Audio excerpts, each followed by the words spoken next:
যারা পিআর এর পক্ষে তারা স্থিতিশীলতা চায় না বলছে বিএনপি।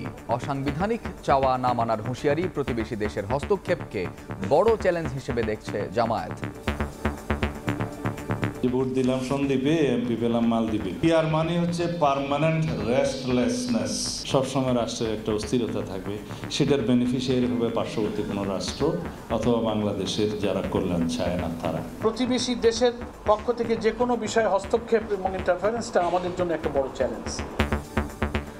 আগামীর বাংলাদেশ চালাবে রাজনীতিবিদরাই, মার্কিন ব্যবসায়ীদের বিনিয়োগের আহ্বান প্রধান উপদেষ্টার। স্বৈরাচারের উত্থান ঠেকাতে দ্রুত জুলাই সনদ সইয়ের আশা। ফেব্রুয়ারির প্রথমার্ধের পরে যখন ডেমোক্রেটিক ট্রানজিশন হবে, তখন তো পলিটিক্যাল পার্টিগুলোই বাংলাদেশকে তারা গভর্ন করবেন। দেখছিলেন প্রধান শিরোনাম। সন্ধ্যার সময় সঙ্গে আছি আমি কামরুজ্জামান মামুন। এবার অন্যান্য শীর্ষ সংবাদ। শাপলা প্রতীক না দেওয়ার বিষয়ে কোনো ব্যাখ্যা দেবে না নির্বাচন কমিশন, বললেন সিইসি। আইনি বাধা না থাকলেও একটি পক্ষের চাপে দেয়া হচ্ছে না, দাবি এনসিপি নেতা সার্জিসের।